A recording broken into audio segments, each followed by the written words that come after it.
کہہ دیتا ہوں ابا سے، کر دیں وہ تمہاری شادی رستم سے۔ لیکن میری والدہ ماننے کو تیار ہی نہیں تھی۔ وہ کہتی تھی نہیں، مجھے رستم کی ماں پہ ذرا بھروسہ نہیں ہے۔ آج تو رابعہ کے سر پہ عشق کا بھوت سوار ہے، شادی کے 4 دن گزریں گے تو سارا بھوت نکل جائے گا۔ اس کی ماں میری بیٹی سے گن گن کے بدلے لے گی، یوں تو میں اپنی بیٹی اس کو نہیں دوں گی۔ میں نے کہا اماں آپ شادی نہیں کریں گی تو آپ کی بیٹی ویسے ہی مر جائے گی، بہتر ہے کہ جہاں یہ چاہتی ہے وہاں کر دیں۔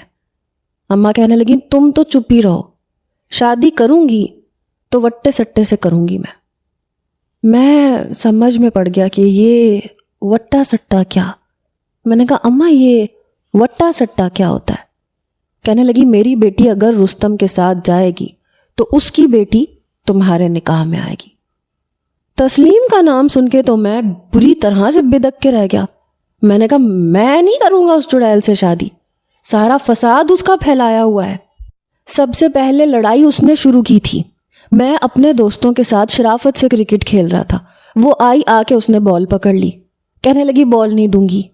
وہاں سے پہلی لڑائی شروع ہوئی تھی۔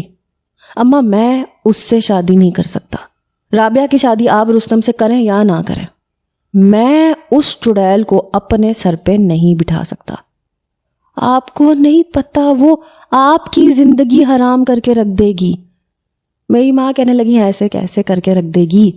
اگر رابعہ کے ساتھ کوئی زیادتی ہوگی تو تسلیم کے ساتھ بھی میں ویسا ہی سلوک کروں گی۔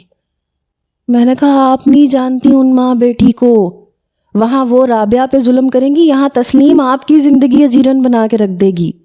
بہت فتنہ عورت ہے، اتنی سی عمر میں بھی اس کا دماغ عورتوں کی طرح چلتا ہے۔ لیکن میری ماں نے یہی شرط رکھی تھی۔